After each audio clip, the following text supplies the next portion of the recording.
Buenos días.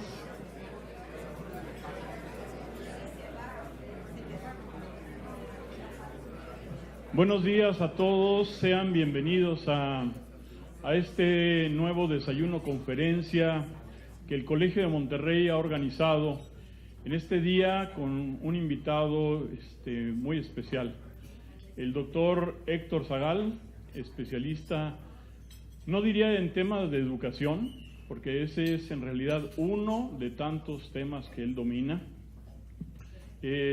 escritor y demás. Antes de presentar a Héctor formalmente, le pido a Roberto González, presidente del Colegio de Monterrey, que abra pues este evento, y en un momento más estaré presentando a Héctor para escuchar lo que tiene preparado para compartir el día de hoy.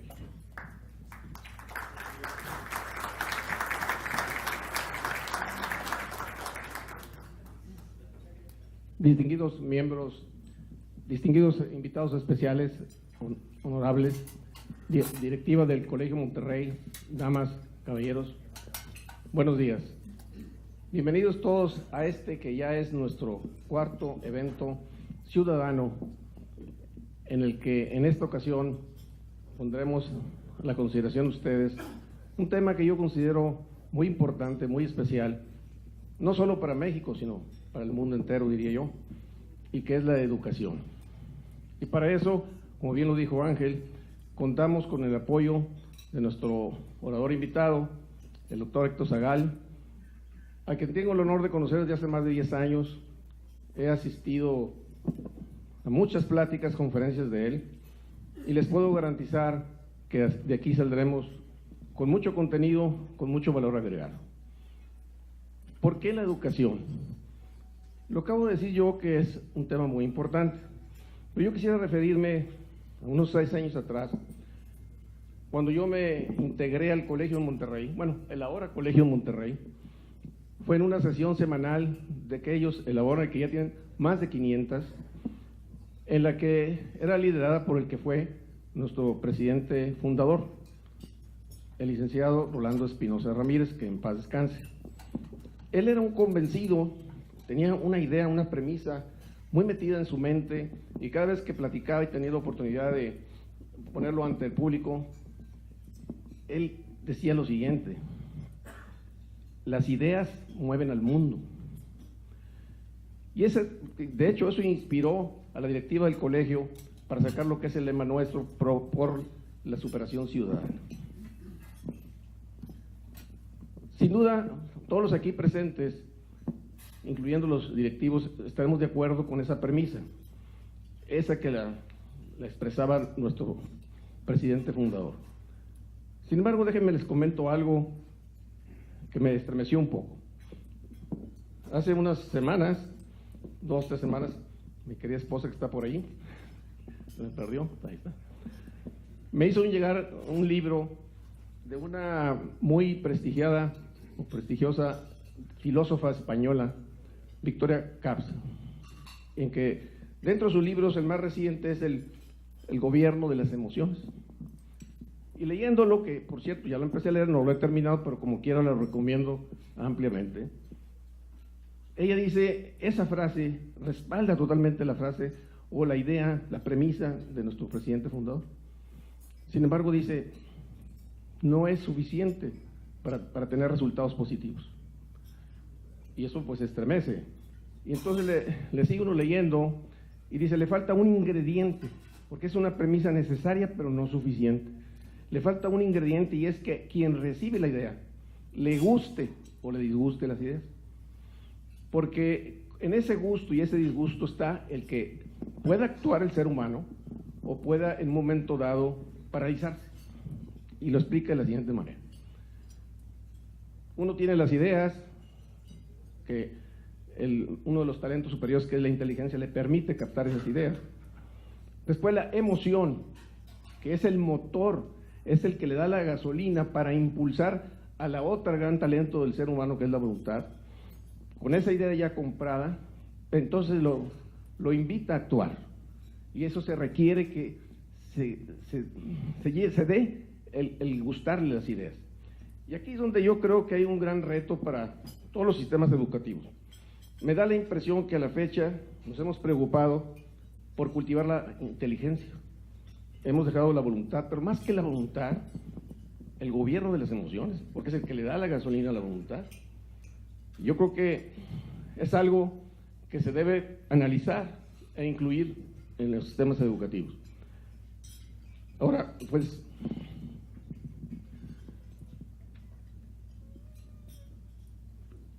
una vez establecido eso, yo esperaría, confío, estoy cierto que al final de esta presentación que tendrá el doctor Zagal, nos queden muchas ideas que nos gusten, que nos enamoremos de ellas, para que nos animen a actuar, porque si analizamos el entorno de nuestro querido México, pues la verdad que estamos bastante desangelados y nos ha obligado a replegarnos, nos ha obligado a individualizarnos. Y sí, todos somos individuos, de acuerdo, pero te conviertes en ciudadano cuando participas. Y ahorita está muy escaso eso, y es de lo que está ávido el país.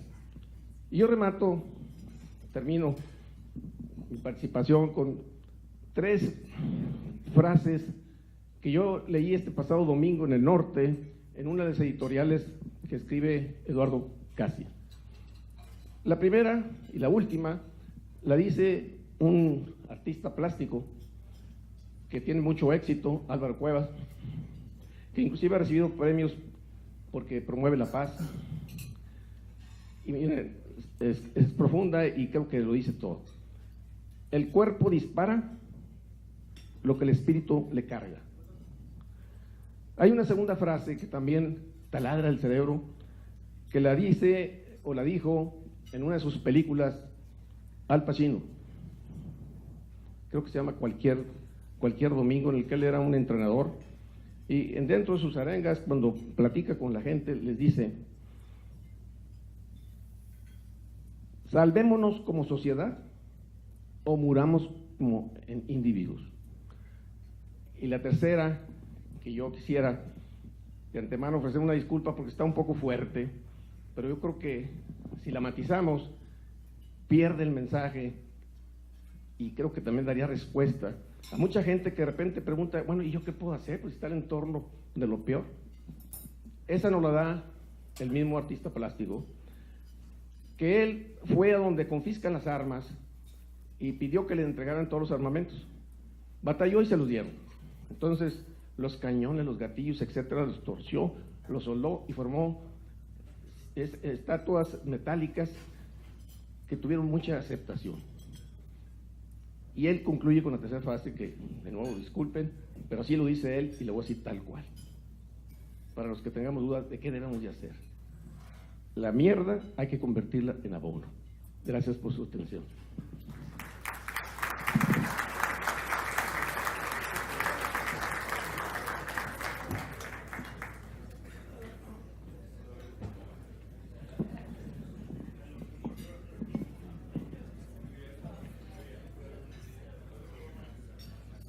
Héctor Zagal Arreguín es un ensayista, novelista, conductor de radio y televisión y filósofo familiarizado con Aristóteles y con el barroco mexicano.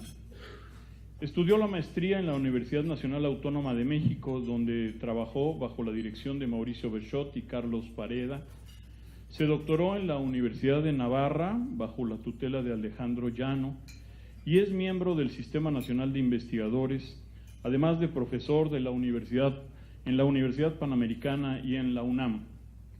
Fue editor, fundador de la revista de filosofía de la Universidad Panamericana, Tópicos, miembro del Comité de Ciencias Humanas y de la Conducta del Consejo Nacional de Ciencia y Tecnología de México, el CONACYT. Formó parte de la comisión dictaminadora del Instituto de Investigaciones Filosóficas de la Universidad Nacional Autónoma de México. Además de su tarea académica, Zagal es un escritor prolífico y frecuentemente polémico. En 1997 obtuvo el Premio Nacional de Ensayo Raúl Rangel Frías, en coautoría con Luis Javier López Fargeat, con un trabajo sobre la identidad nacional, que fue publicado con el título de 2 aproximaciones estéticas a la identidad nacional. Con ocasión del centenario de Borges, compiló el libro 8 ensayos sobre Borges. En 2009 mantuvo un debate epistolar sobre la posibilidad de creer en Dios en el siglo XXI con Guillermo Fadanelli en la revista de Letras Libres. Héctor Zagal posee múltiples publicaciones, desde ensayos y libros de filosofía hasta el análisis político y la novela narrativa, pasando por los temas con enfoque en la educación. En la pasada Feria Internacional del Libro en octubre aquí en Monterrey, presentó su más reciente novela El Inquisidor, editado por Planeta. Ficción histórica situada en la Nueva España del siglo XVIII, que en medio de la tensión entre dominicos y jesuitas, cuenta de la persecución a herejes que hizo el Santo Oficio, donde Zagal intenta explicar los mecanismos de autoengaño y justificación que permiten la ejecución de todos aquellos que no se ajustan a ciertos patrones morales. Tengo el gusto de dar la bienvenida al doctor Héctor Zagal, quien hoy nos comparte su ponencia sobre la educación en México dentro del marco de la Cuarta Transformación. Bienvenido, Héctor.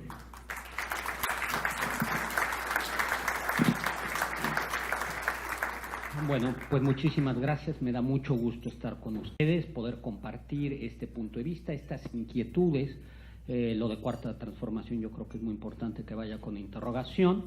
Y a mí me gusta siempre que hablamos de cultura, de escritura, de hablar, contar una anécdota. Dicen que había un concurso internacional al que se convocan a los grandes escritores mexicanos y que el tema de ese concurso es los elefantes.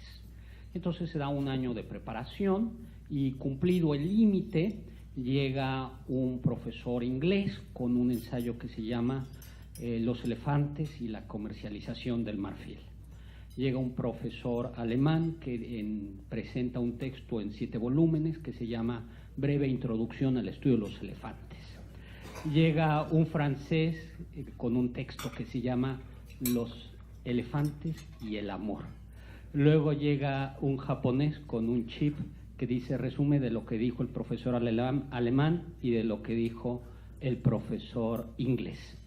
Luego llega un chino con lo mismo que el japonés, nada más que más barato y no dura tanto tiempo.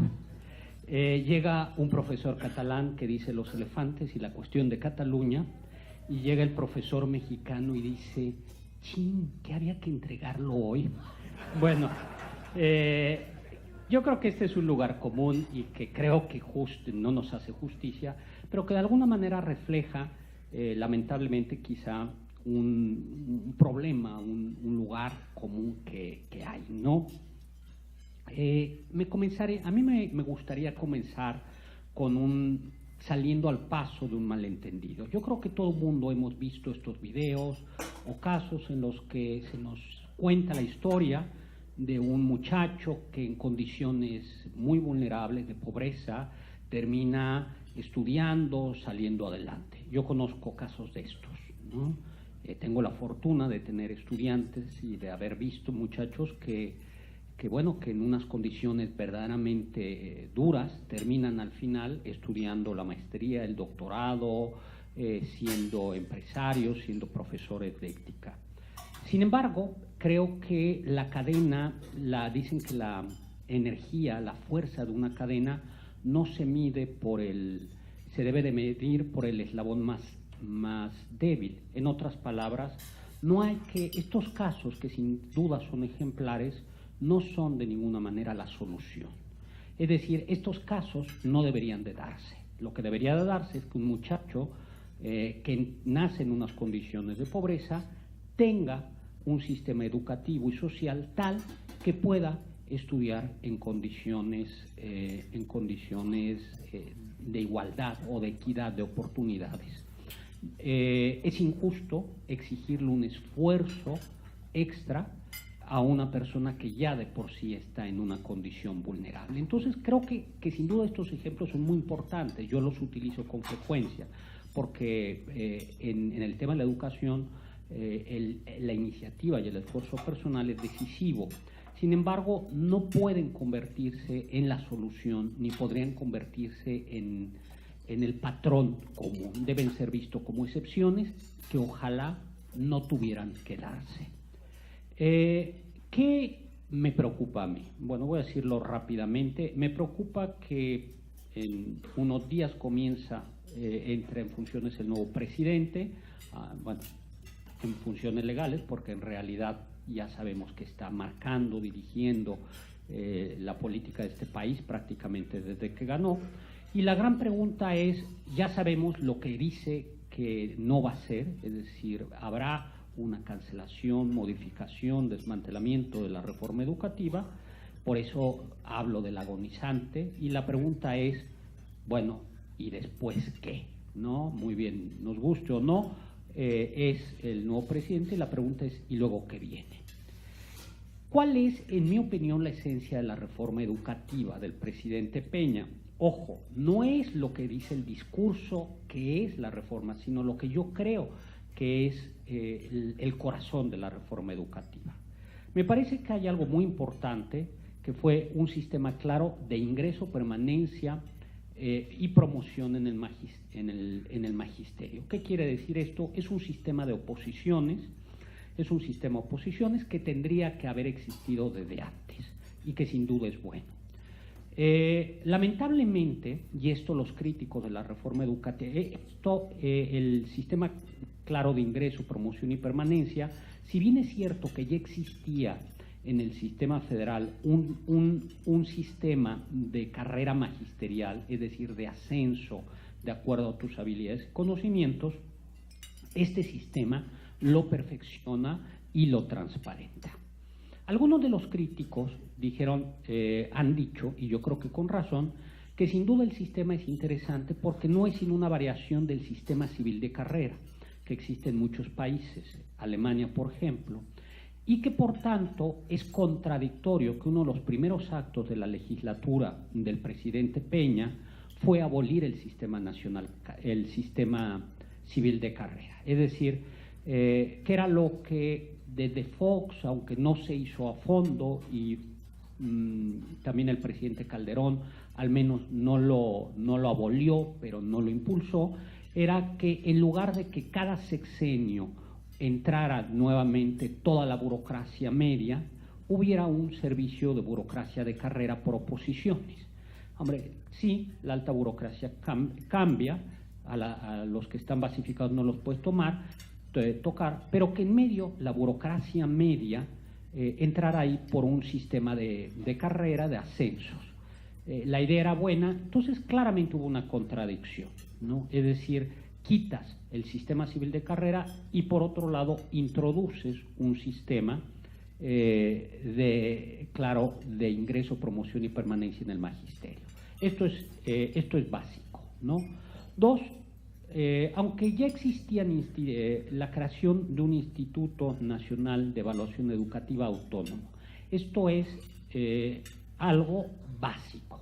¿Por qué? Porque es como un INEGI, ¿no? A nadie nos gusta que nos midan, mucho menos a un gobierno. Y claro, necesitamos, esto hay que entenderlo. ¿Por qué a veces las estadísticas son tan difíciles de interpretar? Porque el gobierno lo que tiene que dar cuentas es de que las cosas van bien, ¿no? Y especialmente cara al extranjero, ¿no? Y precisamente por eso fue tan decisivo en su momento el INEGI o el Coneval, de suerte que se pudieran evaluar los indicadores de la economía o de los diversos programas sociales del país por una institución autónoma ajena al jefe. Es decir, si el que me mide es mi empleado, va a ser muy difícil que me mida mal. Y por eso este instituto es tan importante, porque este instituto organiza las pruebas, evalúa, y esto es absolutamente decisivo. Yo le diría, me preocupa mucho la suerte de un instituto autónomo. Como dicho sea de paso, me preocupa muchísimo la suerte del INEGI y la suerte de otras instituciones autónomas. Una nómina transparente el pago federal, ¿no?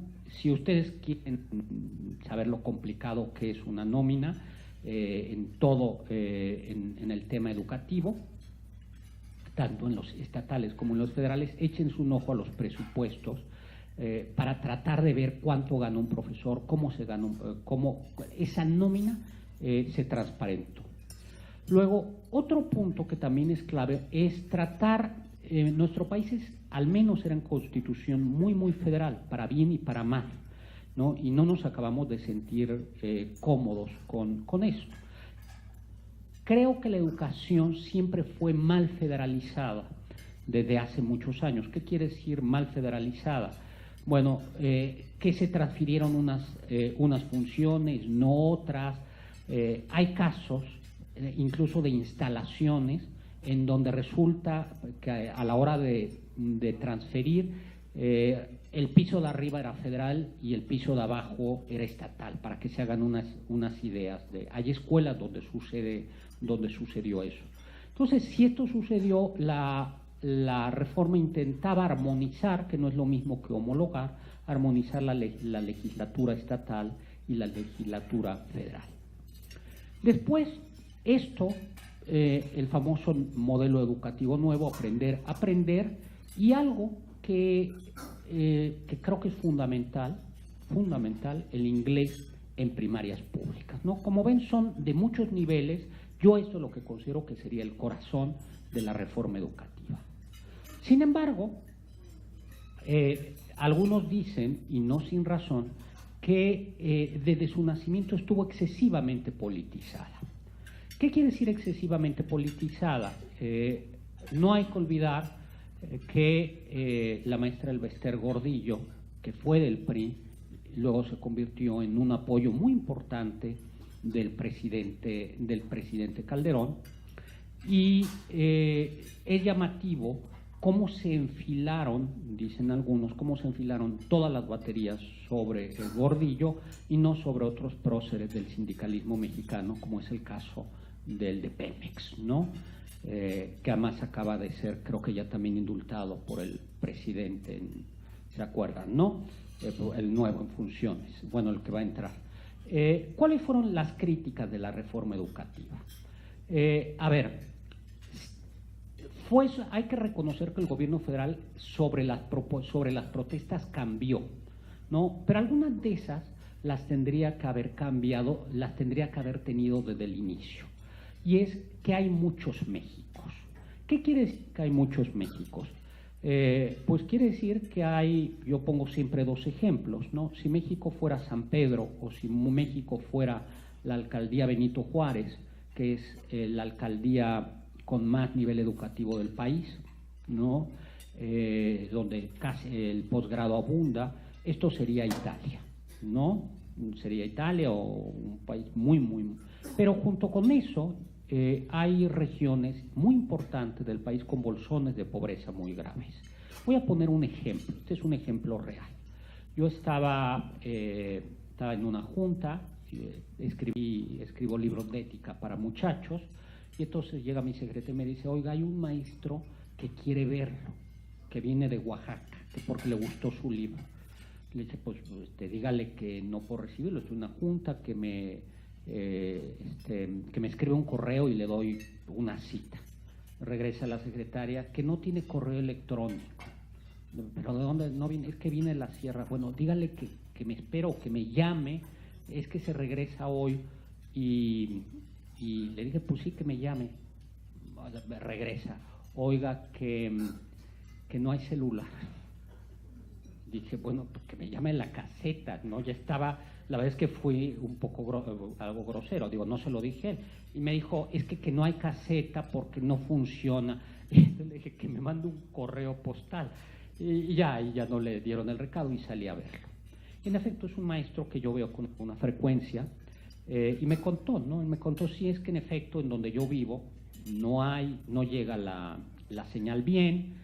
La energía eléctrica, los teléfonos dependen de celdas solares y no siempre tenemos sol, por supuesto correo no hay, en época de lluvias la carretera se echa a perder, y es un maestro, yo lo veo una vez al año, y verdaderamente impresionante porque baja en plan de estudios a Oaxaca, compra libros, ¿no? Y estudia, y entonces una vez que tenía que no sé qué hacer en la Ciudad de México, decidió venir a visitarme, ¿no? Esa es la realidad de muchos profesores, de muchas escuelas, ¿no? De muchas escuelas. Entonces, el gran riesgo de una reforma de la reforma es que no es lo mismo evaluar a un profesor que da clases en la alcaldía Benito Juárez con muchachos de clase media, o un muchacho de Nuevo León, donde es un estado con una enorme clase media, que evaluar a un profesor o a un estudiante que tiene quizá 25 alumnos, pero 25 alumnos de todos los grados de primaria, y donde además los niños son bilingües, español mixteco, español zapoteco, y donde además los niños tienen que dedicarse al trabajo de la casa, ¿no? O sea, no es o trabajo del campo, ¿no? Entonces creo que este fue un punto clave, ¿no? La sensibilidad fue después. 2, me parece que el modelo educativo fue improvisado. ¿Qué quiere decir que fue improvisado? Yo puedo hablar de lo que es el área. Yo escribo libros de texto para secundaria, y lo comentaba ahora con unos colegas en la mesa. Los libros de la SEP tradicionalmente en secundaria se hacían con base a un temario muy extenso. La SEP, podía gustarnos o no el temario, pero desde hace muchos años hace muy bien su trabajo y te entregaba un temario con las indicaciones didácticas, contenidos, por supuesto con unos márgenes de interpretación.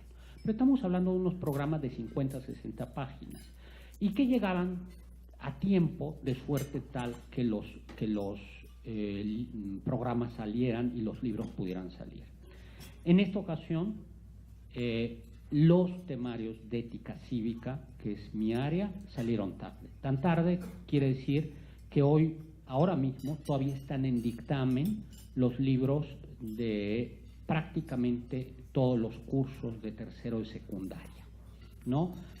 Que tendrían que estar, no iban a entrar este año, pero que tendrían que entrar escalados. Entonces nos damos cuenta que el contenido, es decir, hay algo de razón en los críticos de la reforma educativa. Cuando dijeron no es una reforma laboral, no es una reforma educativa, sino es una reforma laboral, creo que tenían algo en razón. Es decir, ¿cuál era el punto? Que si el corazón hubiese sido la reforma educativa, el tema de los contenidos, el tema de los programas, hubiera tenido que ser lo primero en salir para, con base en eso, hacer los parámetros o elaborar los parámetros de evaluación.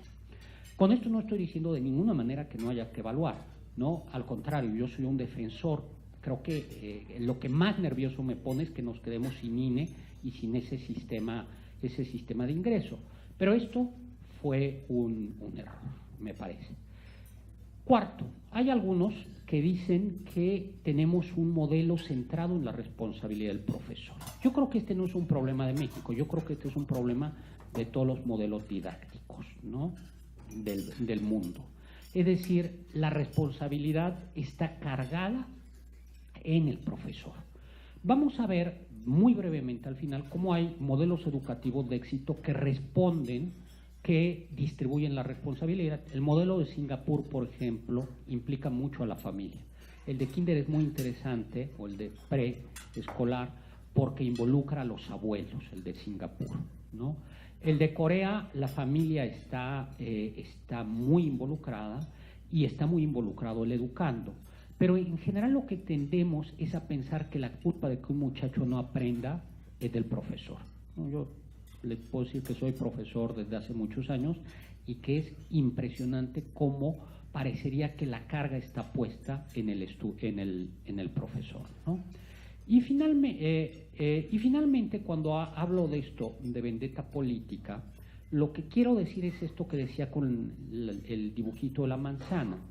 Es decir, que sí, que me parece que uno de los problemas, factores claves que ha pesado sobre la educación mexicana es el sindicalismo, pero que parece haber sido muy selectivo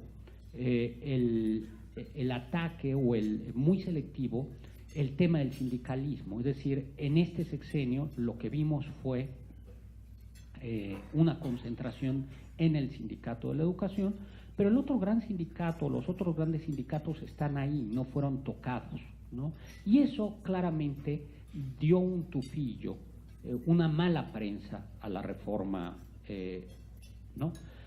Ahora bien, ¿cómo está México? Bueno, simplemente creo que el gran punto para evaluar, para los que no estén familiarizados, son las pruebas PISA, ¿no? Son unas pruebas que se aplican cada año, que examinan el rendimiento de los muchachos en varias habilidades, ¿no? Y que a partir del INE son aplicadas en educación. Eso es fundamental, por el INE son aplicadas.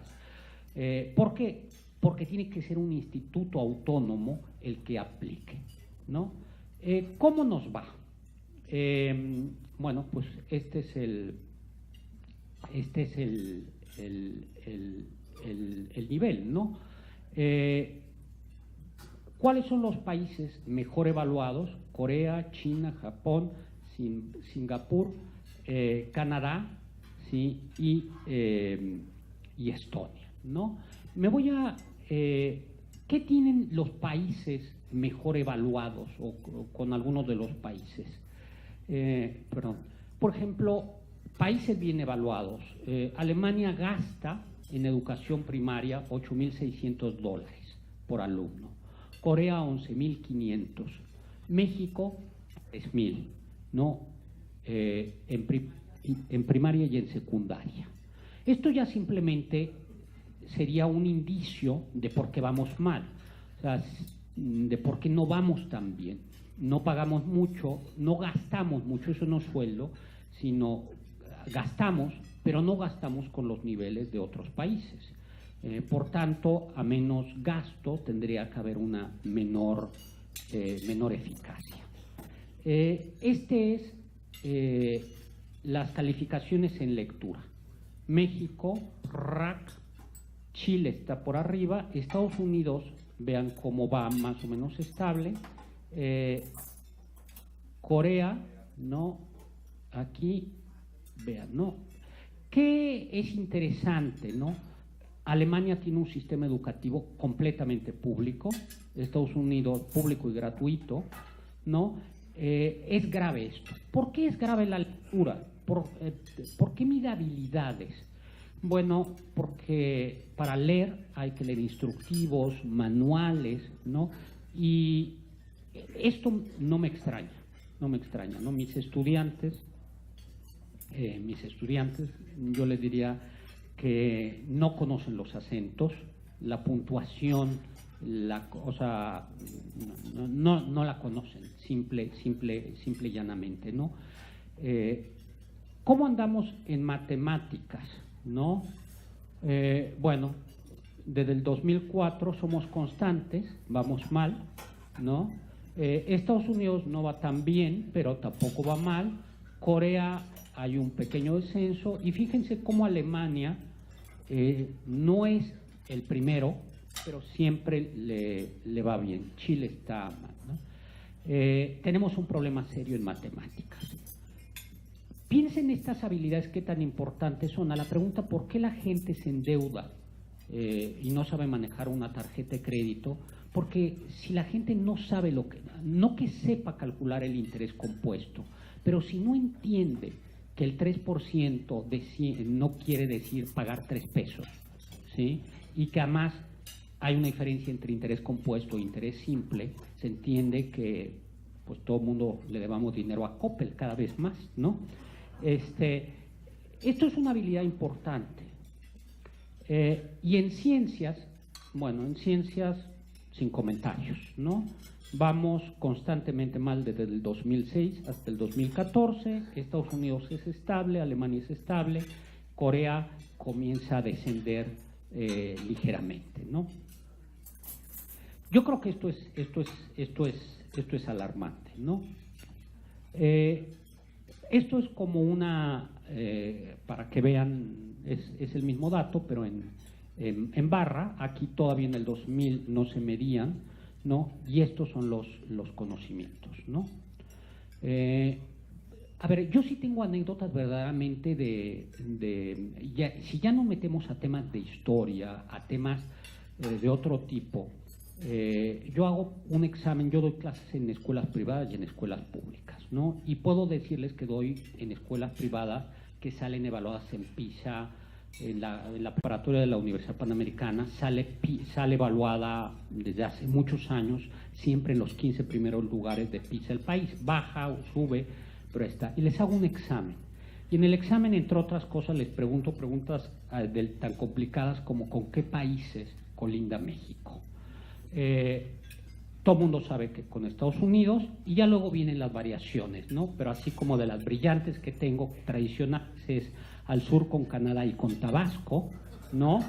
Ahora, es real, ¿no? De esas, y yo siempre les digo, a ver, señores, ahora se lo decía, ustedes no entienden, no van a entender el problema de la migración, no van a entender el problema que tenemos ahora si no se dan cuenta que México colinda con Centroamérica, y si no saben que ahí está Guatemala y más abajo Honduras, entonces ustedes no van a entender, no van a tener una visión del espacio y del tiempo de su país, ¿no? Lo platicaba ahora en la mesa con algunos de ustedes.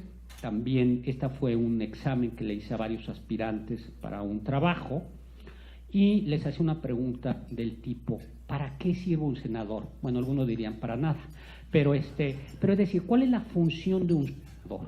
Les puedo decir que de 35 muchachos egresados de segundo o tercer año de universidades privadas, de comunicaciones, uno me supo decir algo. Entonces, no nos extrañan los resultados de las elecciones en un país cuando la clase culta no sabe que un senador es un legislador y que no es lo mismo un presidente que un senador, y que el senador no es un empleado del presidente, ¿no? O sea, si la gente no conoce la división de poderes y es incapaz siquiera de decir que hay dos cámaras en México, pues la gente vota con el estómago. ¿Qué quiere decir esto? Quiere decir que estas son habilidades más elementales, pero hay otros conocimientos que necesitamos como país, ¿no? Bueno, van viendo los datos, ¿no? Ahora, otro problema que tenemos es que México tiene 192 localidades según el censo. Localidades son simplemente lugares donde vive gente, no hay propiamente hablando una definición de localidad. Claro, lo sorprendente es que el 98% de estas son rurales. ¿Qué significa esto? Que si bien es cierto que México ya no es un país rural, aún hay 8 millones de niños y jóvenes que viven en zonas rurales. Y el problema es que estas zonas rurales son excesivamente pequeños, es decir, tenemos todavía una población dispersa. Y el problema de una población dispersa, aunque ya no sea la gran población, es que es muy difícil atender a esa población dispersa. Era el ejemplo que yo les iba a poner. En una población donde hay 300 o 100 niños, no en edad, o 50 niños en edad escolar, es muy difícil que haya un profesor de primaria para cada curso. ¿Y qué es lo que pasa? Que tiene un profesor de primaria que atender a un grupo, a lo mejor hay 2 profesores de 25 niños, y el profesor de 25 niños tiene que darle a un grupo que da primero primaria, segundo primaria y tercero primaria, ¿no? Ustedes, bueno, los que tengan hijos o nietos, no, imagínense tratar de tener en la mesa ordenados y hacer la tarea juntos con el niño de 7, 9 y 10 años. Es decir, los rendimientos educativos son muy básicos y muy elementales. Y eso es lo que hace que además esta población que es vulnerable, porque la población aislada, esta en zonas rurales es la más vulnerable, es donde están los grandes bolsones de pobreza, reciba una pésima educación, y entonces la educación le impide ascender socialmente, ¿no? Además, hay que tomar en cuenta que muchos de estos niños, México es un país donde aún se hablan 10 millones de personas, 11 millones de personas hablan alguna lengua indígena, ¿no? Y se calcula que solo la mitad de ellos recibe una educación bilingüe. ¿Qué quiere decir esto? Una educación en inglés, en zapoteco, en español o en zapoteco, español o en mixteco, y que entonces, si el profesor no sabe hablar su idioma, ¿no? Se encuentran en una situación de nueva cuenta vulnerable. Hay que reconocer también que desde hace mucho tiempo, ya muchos años, la SEP ha hecho un enorme esfuerzo en libros bilingües para estas personas, ¿no? Y después, otro dato es, cerca de un 4% de la población en edad escolar trabaja jornadas de 20 horas o más en trabajos domésticos o extradomésticos. Uno puede decir, este 4% no es tanto, ¿no? Sin embargo, sí es porque este 4%, claro, los que trabajan son los menos afortunados, es decir, los que tienen menos condiciones para estudiar son los que tienen que trabajar. Y eso es lo que va perpetuando, ¿no? ¿Cómo andamos de planteles, ¿no?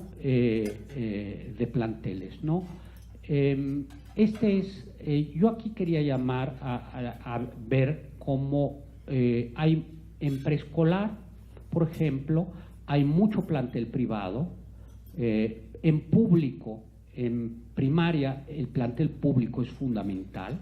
Estamos hablando de 12 millones de alumnos, ¿no? Con medio millón de docentes, ¿sí? Y con 88,000 escuelas. Pero conforme vamos subiendo hasta la media superior, cada vez más la educación privada va tomando importancia. ¿Cómo son los estudiantes mexicanos? Bueno, lo primero es que nuestro sistema educativo es un sistema muy, muy grande. Y eso también es bueno, ¿no? O sea, sí hay una cobertura. Estamos hablando de 30 millones en la educación obligatoria. Y se calcula que estamos hablando de 1,5 millones de docentes. Esto lo digo porque, a ver, lamentablemente la educación no solo es educación, sino es política. Y entonces tratar quienes sindicalizan esa fuerza de 1,5 millones de personas desde el punto de vista de votante del mercado electoral es clave, ¿no? Si tú te peleas con los profesores como político, tienes un problema muy grave. ¿Por qué? Porque primero influyen y porque son 1,5 millones de personas que están organizadas, ¿no? Y por eso, claramente el guiño, yo no pretendía hacer esta sesión de análisis político, pero sí creo que hay que hacerlo. Y hay algo que Andrés Manuel López Obrador olfateó desde el primer momento, es que ahí había un malestar que había que catalizar. Y él lo catalizó y lo capitalizó, ¿no? Es decir, ese malestar él lo supo capitalizar. Bien, luego, ¿cómo vamos en educación? También hay que reconocer que no todo está mal, que nuestros alumnos cada vez estudian más. En 1960 el grado promedio se estudiaban 3 años, ¿no? Hoy por hoy, en 2015, estamos ya casi en 9 años. Eso no está el ascenso. Por eso la pregunta no es la cobertura. La pregunta que nos estamos haciendo de alguna manera es ya una pregunta buena, porque ahora no se trata de que todos estudien, sino de que estudien bien, ¿no? Porque esto creo que es el gran riesgo. El gran riesgo del sistema educativo, del político, es reportar resultados. Pero a la hora de la verdad en la vida, lo que uno necesita habilidades, es decir, ustedes como empleadores, seguro que lo que más no necesitan gente que llegue con el título, sino gente que les resuelva problemas. Y al mismo tiempo, esto es lo que el educando necesita. El educando, el título tiene que ser algo que garantice que sabe y que eso le permite desempeñarse en el mundo laboral y en la vida personal. Por eso, hoy por hoy, hay que poner el acento en lo cualitativo, porque es muy peligroso poner el acento solo en lo cuantitativo para reportar que ya vamos alcanzando en educación a la OECD, o que estamos como uno de los países más desarrollados del mundo, ¿no? Por edades, ¿no? Los niños chiquitos asisten mucho y los adolescentes cada vez menos, ¿no? El abandono escolar. El abandono escolar, lamentablemente, no es lo suficientemente claro, ¿no? Aún así, hablamos de un 38% de muchachos que abandonan sus estudios por causas económicas. ¿Qué quiere decir causas económicas? Piensen ustedes en lo que cuesta un libro, ¿no? Un libro de preparatoria, un libro de secundaria, aunque hay dos modalidades en las públicas, todavía se da el libro, pero un libro de secundaria cuesta, en la versión privada, cuesta 200, 250 pesos, ¿no? Piensen ustedes el kit de un muchacho de primaria o de secundaria en una escuela privada contra el sueldo mínimo de este país, ¿no? Es decir, es lógico que haya problemas económicos. Evaluaciones nacionales, ¿no? Porque México, además de evaluaciones nacionales, internacionales, PISA tiene pruebas nacionales, ¿no? Vuelve a darse lo mismo. Tenemos resultados muy pobres en lenguaje y en matemáticas, ¿no? Y cada vez menos porque ahora utilizan emoticones en lugar, es como jeroglíficos, ¿no? Hay conocimientos, una tercera parte tiene dificultades para comprender textos argumentativos, ¿no? ¿Qué es texto argumentativo? No son textos de filosofía, es un texto de cómo pedir un sueldo, es un texto de cómo vender, es un texto de cómo solicitar algo. Yo necesito esto por tal y tal motivo, ¿no? No dominan dos terceras partes, no tienen las habilidades básicas de álgebra, ¿no? Y hay estos conocimientos gravísimos en temas elementales de dónde está situado México, ¿no? O sea, yo me he encontrado, es real, ¿no? Por ejemplo, tradicionalmente pregunto con un poco de mala fe siempre, ¿dónde está Noruega y dónde está Ecuador? Y les puedo decir que dos terceras partes de mis estudiantes la sitúan al mismo lugar. O sea, varía, a veces lo sitúan en América, a veces en África, pero ¿de qué nos está hablando esto? Esto nos está hablando de que un muchacho puede llegar a universidad sin entender que la nieve no se da en el trópico, ¿no? O sin entender que el trópico pues no tiene que ver con el Polo Norte, ¿no? Esto es simplemente, vean cómo los resultados el rojo es deficiente, ¿no? Y cómo, claro, las matemáticas cuando están con manzanitas en primaria les va bien y ya cuando tienen geometría pues les va mal, ¿no? Resultados en lectura van mejorando y conforme llegan a la media superior, a preparatoria, ya saben leer un poquito más, ¿no? ¿Y qué pasa con nuestros maestros, ¿no? Bueno, lo primero que nos encontramos es un sistema, un entramado extraordinariamente complejo, ¿no? Extraordinariamente complejo, ¿no? Aunque se reporta que en promedio el profesor tiene a 25 estudiantes, que es muy razonable, es un poco engañoso eso, porque muchos de estos profesores tienen 25 estudiantes, pero en estas condiciones que les acabo de decir. Es decir, es el profesor único frente a varios alumnos, lo cual es pésimo, ¿no? Nuestros salarios son, bueno, esto es también, ¿dónde está? Esto es también profesores de medio tiempo, de tiempo completo. Uno de los problemas que tiene México es que tenemos muchos profesores, pero tenemos muchos profesores por hora y de medio tiempo. ¿Esto qué significa? Esto significa, por ejemplo, que en secundaria tú eres profesor de medio tiempo, vamos a decirlo así, tienes 3 grupos, ¿no? Pero primero que tu horario no te lo pueden siempre acomodar bien. Entonces, y además por horario depende fundamentalmente del director. Eso quiere decir que a lo mejor tú vas a dar clase de 7 a 8, luego de 10 a 11 y luego de 1 a 2. Y eso es complicado, porque entonces no tienen más que 3 grupos, pero tampoco dispone del tiempo completo, ¿no?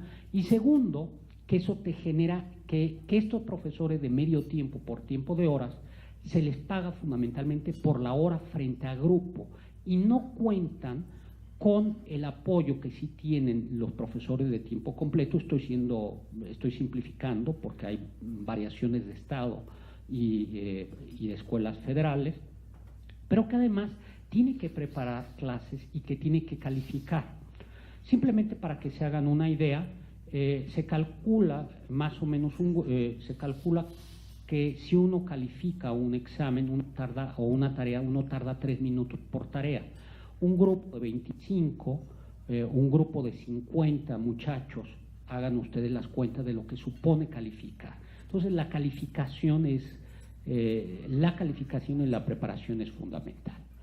¿Cómo andamos en salarios? De nueva cuenta, uno puede encontrarse, por ejemplo, este es en el salario inicial, aparece bajo, ¿no? Los sueldos, un profesor con más de 15 años sí puede llegar, son excepcionales, pero sí puede llegar a ganar hasta un sueldo casi 60,000 pesos, incluyendo todo tipo de bonos, etcétera, etcétera, etcétera, ¿no? De bonos, ayudas, prestaciones. Pero ojo, estos no son la mayoría, porque estos son los de tiempo completo. Y el problema que tenemos es que tenemos mucho profesor por hora, ¿no? Y además, esto sí me parece muy importante, que era lo que yo les decía, son maestros en localidades con menos de 15,000 habitantes. Y México tiene a muchos profesores, localidades de menos de 15,000 habitantes. Y eso complica enormemente la educación. ¿Qué pasa con la calidad de los planteles? Bueno, tenemos datos interesantes, ¿no? Por ejemplo, en el 11% de los preescolares no hay sanitarios, en el 9% de las primarias del país no hay sanitarios, en el 6% de las secundarias no hay sanitarios, ¿no? Tenemos problemas con el mantenimiento, ¿no? Con el mantenimiento también, ¿no? Esto habla, por ejemplo, de equipamiento de ciencia y computación, ¿no? Nos encontramos, vamos a mirar, por ejemplo, en estatal, ¿no? Un 44% de la educación estatal, en educación media superior, no tiene aulas de cómputo, ¿no? Sobre todo en las telesecundarias, telebachilleratos, que son los más amolados, tenemos estos problemas, ¿no? Desigualdad en la educación, ¿no? Este es un dato bien interesante. La gente que tiene más dinero, sin duda, rinde mejor. O sea, hay una relación entre dinero y educación, ¿no? La gente que está en el percentil superior está superior. ¿Qué es lo que mejor rendimiento tiene? Lo que menos rendimiento tiene, la educación estatal. La educación de los estados, que manejan los estados, es la menos eficaz desde el punto de vista de los puntajes promedio. La educación autónoma, que no es lo mismo que la estatal, las universidades, las instituciones autónomas, en cambio, siempre les va bien. Ustedes creo que tienen una experiencia. Hay instituciones autónomas muy buenas. Aguascalientes tiene una universidad autónoma magnífica, aquí hay una universidad autónoma magnífica, ¿no? Y esto cuadra.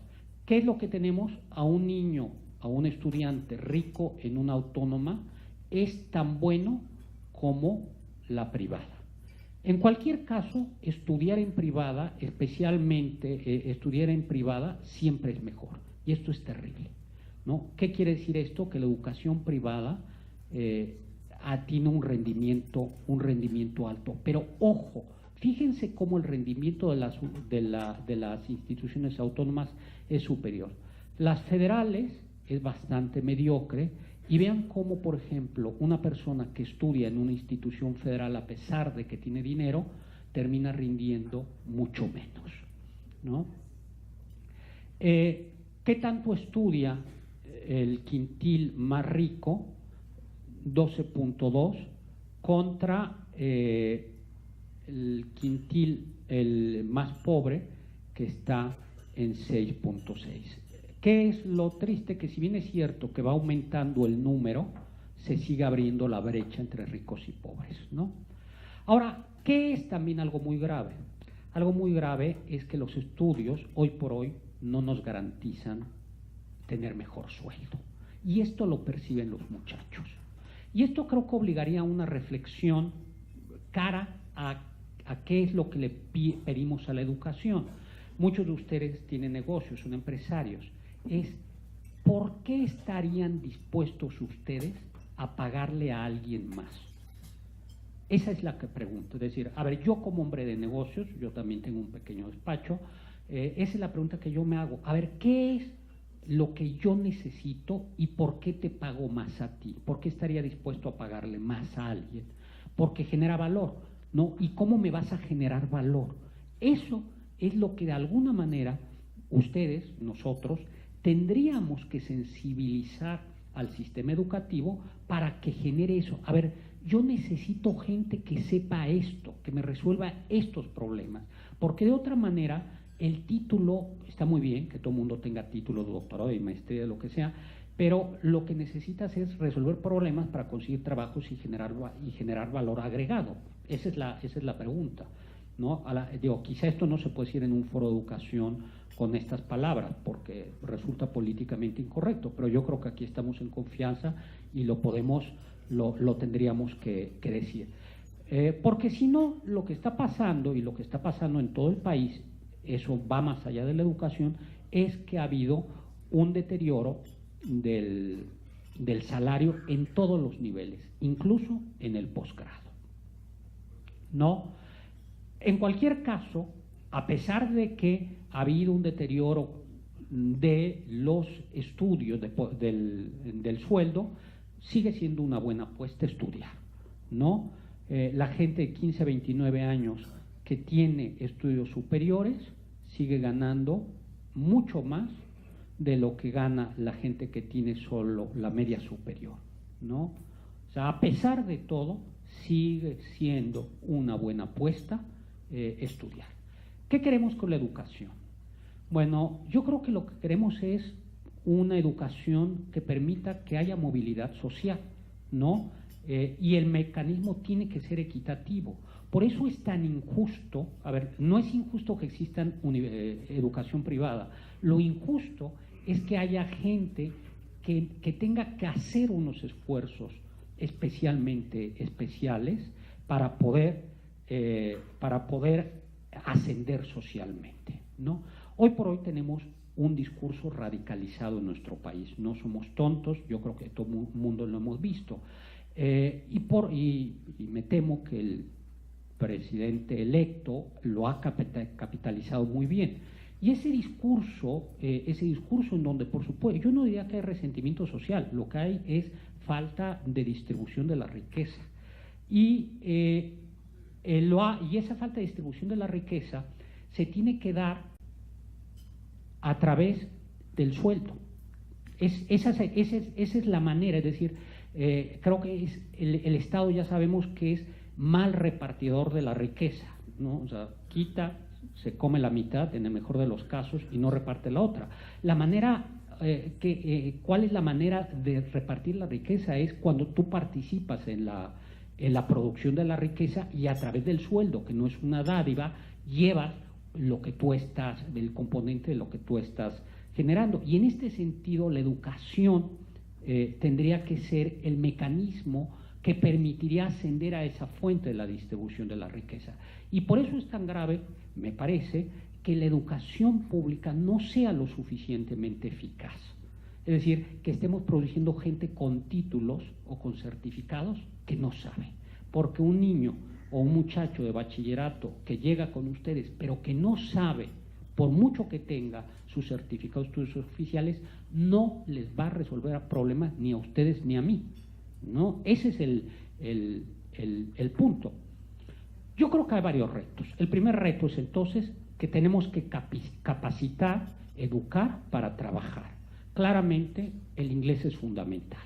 En un país con vocación turística y en un país con las exportaciones es absolutamente indispensable el inglés. Yo aquí ya no me va a dar tiempo, pero sí les diría que lamentablemente, por ejemplo, hay normales hoy por hoy que todavía no tenían, al menos hace 4 meses, autorizadas las plazas para enseñarles inglés a los normalistas que van a enseñar inglés en 3 años, ¿no? Entonces, claramente el inglés es una habilidad. Una expresión oral escrita, razonamiento matemático, y yo diría computación, pero ojo, no se trata de que tengan computadoras, sino de que la aprendan a utilizar. Y esto se trata de utilizarla y que se integre en el modelo educativo. El modelo educativo no consiste en que ahora tomen apuntes con computadora, es una cosa mucho más complicada, ¿no? Aprender a buscar, aprender a programar, y lamentablemente esto requiere un cambio de paradigma y buena señal, entre otras cosas, ¿no? Ojo, el reto didáctico. Yo como profesor, bueno, creo que presenciamos también, esto lo digo porque estoy en mucha confianza, pero creo que hay un fetichismo de la didáctica. Es decir, el método no resuelve todo, ¿no? Es muy importante, pero el método no es la solución. Y creo que hay una burocracia didáctica que frecuentemente desconoce el campo. Yo hace poco estaba en una reunión muy importante con un alto funcionario de la SEB y estaban varios profesores. Y entonces en educación media superior, en preparatoria o bachillerato, se dice que ahora el sistema tiene que ser un sistema de preguntas y respuestas. Y un profesor levantó y le dijo: señor subsecretario, yo tengo 55 alumnos, ¿no? Sí, y tengo 3 horas de clase a la semana. Si yo a cada alumno le hago una pregunta de 1 minuto, ¿sí?, ¿cuándo doy clases? O sea, es decir, quien hizo ese sistema no ha dado clases frente a un grupo 55. Entonces, creo que eso, y ese no es un problema de la SEP, yo diría que ese es un problema de que hay una burocracia didáctica, una didáctica que en ocasiones no tiene la sensibilidad de estar frente al grupo. El profesor no es el único responsable, hace falta el apoyo familiar y hace falta el esfuerzo del alumno, ¿no? El reto formativo, simplemente yo quisiera decir que hay, también lo platicábamos hace en la mesa, hay 2 problemas que este país tiene. Uno, es parte del problema del colapso de salud, tiene que ver con la diabetes, y la diabetes tiene que ver con que aprendamos a comer. Claro, hoy por hoy se le está exigiendo al sistema educativo no solo que enseñe matemáticas, álgebra, tal, sino que también enseñe a los niños a comer frutas y verduras, no incluye baterías, ¿no? Es decir, y otro punto, esto pasa sobre todo en mi área, que es el área de ética cívica, y también el problema de seguridad pública, la narcoviolencia, tiene que ver con la prevención de adicciones. Entonces, claramente, y esto la SEP lo ha sabido reconocer, pero el problema es que no es fácil, porque ahora la escuela también tiene que enseñarte a comer frutas y verduras y a no drogarte, ¿no? No le estaremos pidiendo demasiado. El reto de capitalizar el talento, ¿no? La pregunta es, ¿por qué los talentos se van de México? Y la respuesta es, bueno, por 2 motivos. Uno, porque esta es una anécdota real, ¿no? Cuando yo comenzaba a dar clases, un día se me acercó un muchacho y me dijo: oiga, profesor, si usted es inteligente, ¿por qué da clases? ¿No? Claro, no tenemos prestigio social, ¿no? O sea, hay poco prestigio social y ahora menos. Y segundo, no solo por el desprestigio del mundo académico y de la investigación, porque no son competitivos los sueldos de los investigadores y porque frecuentemente en este país, más bien en este país, se desarrollan pocas patentes. Es decir, en otras palabras, porque esta es la investigación que deja, haría falta impulsar la investigación, el desarrollo, que es lo que hace que los doctores en ingeniería, que los doctores en química se queden, ¿no? Aquí tendríamos que romper, y aquí yo creo que claramente tendría que haber un maridaje entre la investigación y desarrollo de la empresa y la investigación y desarrollo de las escuelas. Lamentablemente, frecuentemente van por separadas, ¿no? Finalmente, hay un reto cultural. O sea, la identidad cultural de un país es importante. De nueva cuenta, la pregunta, yo creo que desde Fox, Calderón y el presidente Peña, este país se quedó sin una narrativa. Quizá en la empresa el discurso y la narrativa no es importante, pero en política las palabras sí importan, la identidad importa mucho. ¿Qué es lo que ha pasado? Pues desde hace 18 años entró en crisis la narrativa del nacionalismo y hoy por hoy lo que hay, y no se sustituyó por nada. ¿Cuál es la narrativa que le daba identidad a México? Pues nos quedamos sin nada. ¿Quién ha ganado? Un personaje que tiene una narrativa muy importante, una narrativa falso verdadera, ese es otro asunto, pero es una narrativa que logra mover, que se logra transmitir. Hoy por hoy, yo creo que lo que tendría que haber, la educación sí que tiene que crear una narrativa. Me parece que el nuevo gobierno ya tiene la narrativa muy clara. La pregunta es si nosotros tenemos esa narrativa. Bueno, yo me voy aquí, voy a terminar. Simplemente les digo que los grandes modelos educativos, Corea, China, Japón, Singapur, Canadá y Estonia, ¿qué tienen en común? La educación primaria es pública, es gratuita, sobre todo la básica, pero es meritocrática. Ojo, gratuita y meritocrática son compatibles. Que hay profesores con movilidad y mejor pagados, ¿no?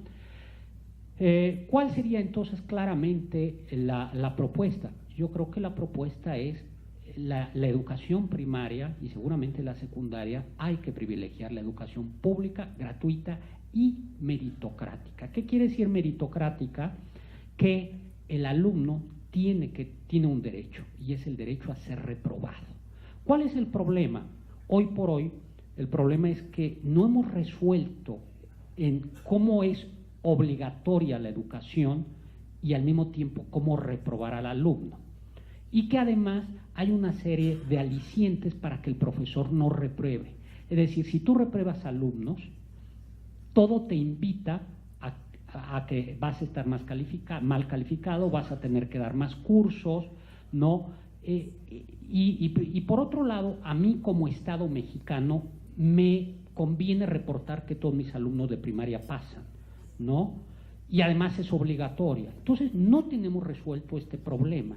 Y esto nadie habla de ese asunto, ¿no? Tenemos que entrarle a cómo lograr exigir y cómo solo debe salir de la escuela el que sabe. No puede salir todo mundo y eso lo tenemos que resolver y no es nada fácil, ¿no? Obstáculos, gasto público que es corrupto, insuficiente e ineficiente, una reforma desde el escritorio, un excesivo peso político de los sindicatos y me parece que algo muy grave es la incertidumbre. Yo no creo esta frase, nunca he dejado que mis estudios interfieran con mi educación. A mí me parece que al contrario, la educación es vida y es preparación para la vida. Y yo simplemente ya termino con esto y les puedo decir que yo estoy aquí gracias a esta persona. Esta es mi abuela, este es mi abuelo que no murió y este es mi papá, el guapo, por eso salí así. Y les decía, mi abuelo murió como minero, no tuvo nada de seguridad social, y mi abuela se dedicó a lavar platos, pisos y trabajar para que mi padre y mis tíos pudieran estudiar y tuvieron la suerte de estudiar en secundarias, en escuelas primarias públicas, secundarias públicas, primarias Politécnico, todo público, y gracias a una educación pública gratuita y exigente, mi padre consiguió trabajo y bueno, finalmente yo estoy aquí, pues gracias a que un sistema funcionó. Claro, un sistema en donde yo suelo decir, creo que hubo tres cosas: una señora que trabajó, mi padre que se puso las pilas, pero un sistema educativo que también funcionó. O sea que creo que sí podemos cambiar las cosas. Muchísimas gracias.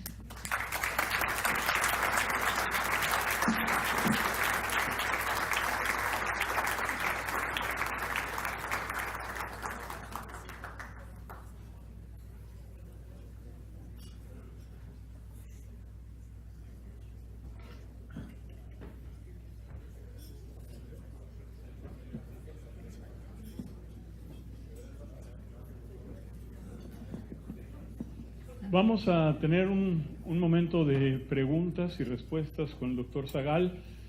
Queremos antes, mientras piensan, o clarifican, formulan, cómo frasean sus preguntas, vamos a tener ahorita el apoyo de algunos muchachos, ¿verdad?, de la Facultad de Ingeniería Mecánica y Electricista, ¿verdad?, que nos van a ayudar con micrófonos para que el que quiera tomar la palabra, hacer una pregunta, ¿verdad?, todos podamos escuchar mejor.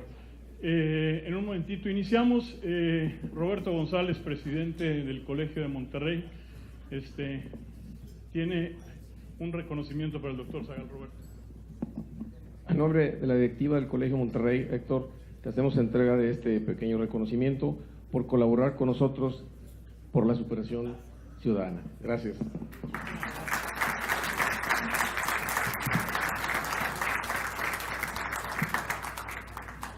Felicidades, muchas gracias, Héctor. Preguntas.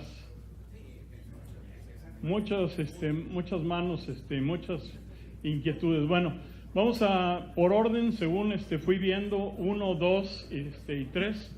Empezamos por acá, 4, 5. ¿Quién da más? Ok, hasta. Primera. Bueno. Buenos días. Mi nombre es Sergio Imas. Yo trabajé en el grupo Rexal, el que hacía el polvo parodial. Yo soy originario de Culiacán, Sinaloa. Me vine a estudiar aquí a Monterrey en el año 63, y creo yo, porque yo estudié en la escuela primaria de gobierno, y no compramos libros, ahí no los daban. Y ahorita que hay más dinero, no se dan los libros. Y un punto muy importante, que falta, se han perdido los valores. En la escuela ahorita no les dan a los niños un respeto. Yo cuando estudié entraba un maestro, nos parábamos. Ahorita creo yo que se ha perdido mucho de sus valores. Me tocó dar, yo no sé hablar, una plática en el TEC a un nieto de valores y el respeto a los padres. Y ahorita estamos al revés. Y yo pienso que por eso hemos ido para atrás, porque no se les enseña a decir verdades. Y la verdad es una fuente muy importante. Cuando tú dices verdades, no dices mentiras, y cuando cae una mentira ya está todo para atrás. Yo en el negocio que trabajé, que tengo 50 años trabajando ahí en el mismo negocio, jamás hemos despedido a un personal porque la economía baja. Al contrario, gana menos la empresa y se le da los salarios justos y tenemos poca rotación de personal. ¿Por qué? Por el respeto que se da y se debe de dar. Muchas gracias. Gracias por el comentario. Adelante, tú tenías una pregunta. Buenos días, también es un placer estar aquí, doctor. Para mí, en mi opinión, de los últimos 18 años, ha sido muy manifiesto en nuestro país que la política va antes que todo. Y en México, para mí también hay tres castas: los mortales, que somos nosotros, la élite empresarial muy alta y la clase política. Bueno, a lo que voy es que para mí, en este momento, es muy preocupante el hecho de que este señor vaya a tomar posesión dentro de escasos 12, 17, 18 días. En un principio, su retórica era que iba a frenar a la CENTE, ¿sí? La otra sindicato no es tampoco ninguna panacea ni mucho menos, pero un factor vital, usted lo mencionó en su plática, es la educación. Y como eso tenemos ejemplos muy claros en Singapur, por digamos, que además de otras cosas invirtieron mucho en educación. Mi pregunta es, ¿ya cambió su plática el presidente electo respecto a la CENTE? Ahora resulta que les va a dar la suave. Evidentemente la reforma educativa, buena o mala, que se instrumentó en el sexenio que está por terminar, pues en mi opinión, era un avance. Yo quiero saber su opinión sobre qué es lo que usted esperaría que hiciera este hombre. Claro que no está usted en su cabeza, pero tiene una gran oportunidad de tener muchos elementos de juicio. Bien. Si quiere, brevemente allá. Entonces, entiendo que los libros de texto gratuito, la SEP hace un enorme esfuerzo y se siguen entregando en primaria. Eso es uno de los grandes éxitos de la educación mexicana, en SEP. Y en secundaria pública también. En secundaria pública el modelo es relativamente distinto porque son publicados por una editorial que entra a concurso y se dictaminan y son pagados por la SEP, ¿no? Eso sí. Y hasta donde yo sabía, creo que los libros de texto gratuito y la Coca-Cola llegan a todos lados, ¿no? Y además llegan justo porque además la SEP, cuando no puede llegar a un lugar, termina montándose en la Coca-Cola y en Pan Bimbo, en un buen sentido, ¿no? Luego, dos, sí hay una inquietud por enseñar valores. En primaria se enseña ética cívica, en secundaria se enseña ética cívica. Ahora, lo que usted señala es correcto. El tema de la corrupción, que le cuesta a este país un dineral, es un tema de ética y de valores, no solo es de controles y de castigos. Ahora, yo hace unos años participé en un proyecto de la auditoría de la Federación para evaluar si habían servido, si habían impactado el dineral que gastábamos en libros y en educación en primaria. Y el resultado era no. O sea, no está impactando, me parece que no está impactando. Sí es difícil medir los resultados de valores, pero la pregunta, o sea, lo que creo que a veces el sistema educativo tiene que tener claro es que un profesor no puede cambiar todo en un muchacho, sino que tiene que haber esto, que por ejemplo es el caso de Singapur, es familia, Estado, maestro, alumno. Es decir, tiene que ser algo integrado, y por eso creo que el tema de la familia, la educación, el tema de la familia, el Estado, pero también el profesor van de la mano, porque si no, uno termina siendo como un predicador en el desierto, echándole sermones a los muchachos, y creo que es muy poco, ¿no? Ahora, sí es cierto que el profesor, especialmente en secundaria, es la última, y en prepa somos de los pocos adultos a los que todavía nos alcanzan a escuchar, ¿no? Entonces, no hay una respuesta, pero el modelo de educación en valores es un modelo claramente que tiene que ser multifactorial, y no podemos pedirle todo a la escuela. Y yo estoy de acuerdo con usted. Luego, el tema, ¿qué va a hacer? No lo sé. Es decir, sí sé que va a haber marcha atrás en la evaluación, con lo cual el corazón, que era el sistema de oposiciones, se nos va a caer, y parece que en principio el INE va a ser, no lo sé, pero todo sugiere que el INE se va a acabar, con lo cual yo estoy francamente preocupado, porque no sé qué es lo que cuál es el proyecto, pero sí el desmantelamiento de eso, el desmantelamiento de la evaluación, porque todos nos podemos quejar, podemos hacer el diagnóstico gracias a esas pruebas. Si nos quedamos con esas pruebas y si volvemos a quitar, ¿por qué era tan importante los concursos? porque en el momento en que le quitas al sindicato el control de la plaza, del acceso, tú ya estás, no porque eres amigo del de arriba, sino porque estudiaste, ¿no? Eso me preocupa. Yo creo que la gente no se ha dado cuenta, pero es un foco, yo diría, ya sí es rojo, porque no veo un proyecto claro, sí veo una narrativa, pero me preocupa muchísimo. Y además, lo del aeropuerto Texcoco, o los aeropuertos se pueden reconstruir, pero esto es algo que nos puede dañar, puede dejar a una generación, puede lastimar lo que hemos hecho para atrás, lo que hemos ganado y lo que hemos ganado y lo que podríamos ganar, es decir, los próximos 6, 8 años podrían ser años perdidos, ¿no? Me preocupa mucho. O sea, yo sí creo que al menos hay que presentar la batalla de un INE autónomo que por lo menos nos diga qué tan mal vamos. Sí.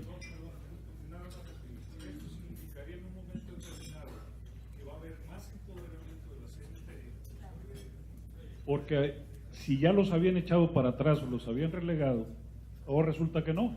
Sí. Entonces ya ganaron una batalla más. Sí, sí, no solo la CENTE, sino muchos otros sindicatos estatales y también el sindicato. Sí, por supuesto.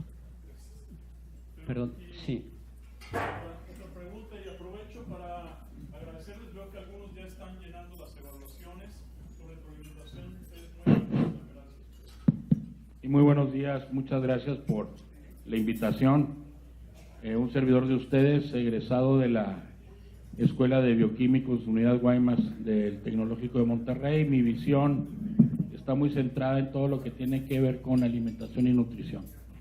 Esto más bien se lo dejo como concepto que estoy bien seguro que usted lo maneja, y es que una triste realidad que tenemos es que la gran mayoría de estos niños que tú nos has descrito aquí llegan a las aulas con la panza vacía, perdonen la expresión, o no cenaron la noche anterior. Y entonces todo esto que estamos viendo de bajos rendimientos tiene una relación muy directa con la generalizada malnutrición y en muchas zonas de México desnutrición que estamos observando. Se está degradando la ingesta en calorías y en proteínas, y las proteínas es lo que nos diferenciaron de los demás simios, ¿verdad? Quiero enfatizar eso. Hay muy poco esfuerzo en cuanto a desayunos escolares. Son pocos, y los pocos que hay son pobres en calidad. Galletitas, alguna leche reconstituida, paliativo nada más. El otro punto para remachar ese concepto es el siguiente, y esto es como una sacudida. El día que yo vi esa estadística me sacudió. Ustedes agarren ahorita el promedio de la incidencia de anemia del continente africano. ¿Okay? Ahí está Sudáfrica, es BRIC, antiguas colonias inglesas muy potentes o francesas, la Costa de Marfil y países muy amolados. El promedio de incidencia de anemia infantil del continente africano, considerando todo eso, es menor al que tenemos ahorita en México, doctor. Sí, México tiene lugares con zonas de Guerrero, zonas de Oaxaca, zonas de Chiapas con unos niveles de desnutrición, bolsones de pobreza como europeos, como africanos. Esto es correcto, ¿no? Lamentablemente los desayunos infantiles del DIF, que es el presupuesto fundamental del DIF nacional, esto es de lo más federalizado, se descentraliza, y a pesar de que sí se sirven muchos desayunos, están muy poco focalizados, se mandan todavía a lugares que no hacen falta, y lo que decía el ingeniero, frecuentemente son desayunos pobres, ¿no? Aunque hay una norma que obliga a que se dé leche, son leches reconstituidas, y hay lugares en los que no hay más proteína que la de la leche y que se dan eso, galletitas, cosas de amaranto.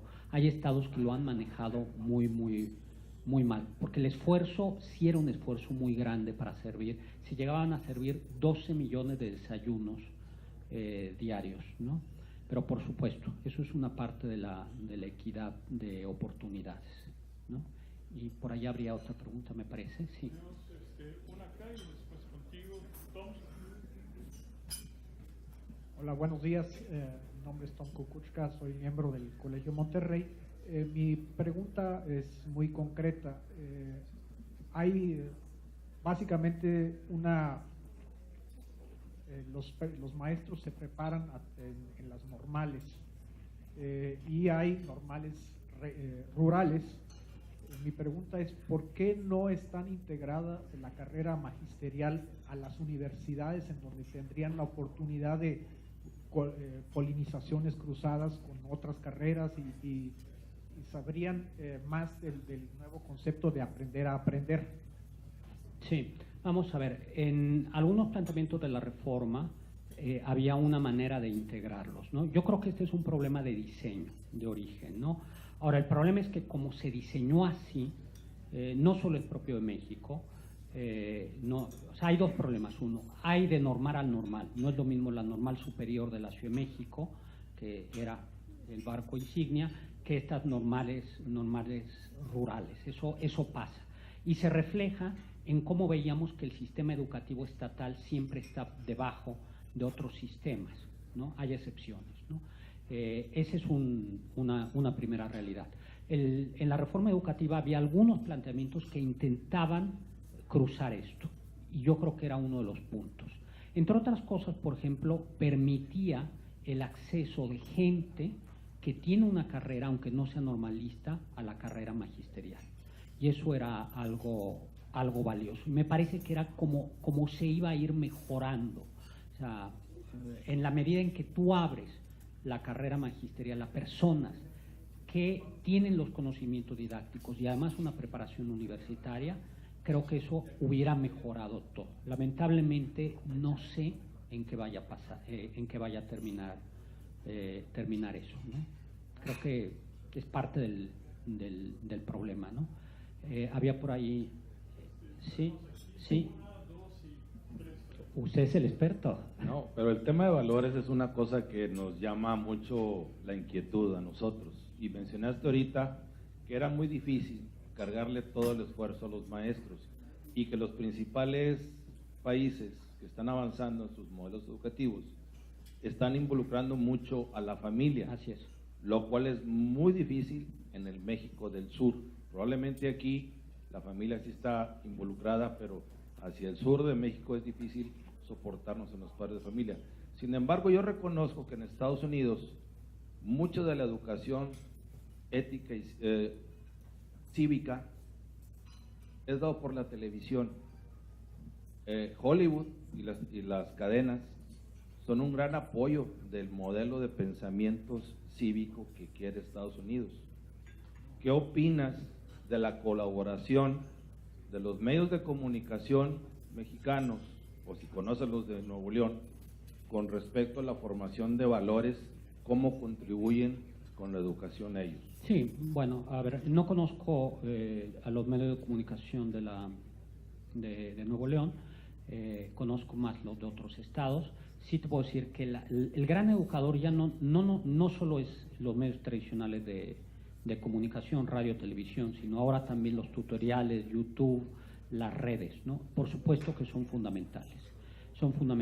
¿Qué es lo que pasa?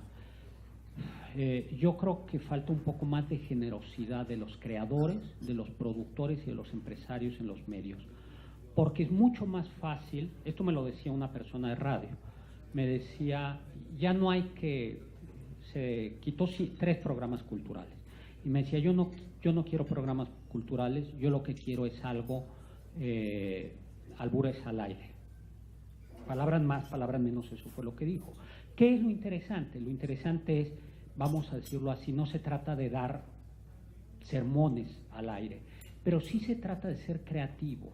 Y yo creo que hay, primero, una responsabilidad de los medios públicos de educación. Yo creo que Canal 11 no lo hace mal, lo podría hacer mejor. Pero estamos en un momento en que hay muchos canales públicos que pueden hacer la tarea, porque además ya es muy barato y creo que no la están haciendo, ¿no? pongo, no voy a decir qué, pero hay un canal de televisión pública, pagados con dinero del gobierno, que dedica a diario 4 minutos a los horóscopos. Dices, a ver, espérate, ya no es, o sea, ¿cómo en un canal público pagado por el gobierno le dedicas 4 minutos a los horóscopos? No, digo, no, o sea, eso está, yo creo que eso habla de la insensibilidad del canal público. Y del otro lado, yo creo que sí hay una responsabilidad social de los medios de comunicación y que se trata de mostrarse esto, se trata de hacer cosas creativas, historias, narrativas, valores, de una manera que impacten y que sean divertidas, ¿no? Yo creo que eso es el reto, por supuesto. Y la precisión que haces, claro, hay muchos Méxicos, el sur, el norte, etcétera, ¿no? Por supuesto. Y luego también los trabajadores migrantes dentro del país, ¿no? O sea, estos, los que van a piscar a oaxaqueños a Sinaloa, esos son bien interesantes y que son muchos.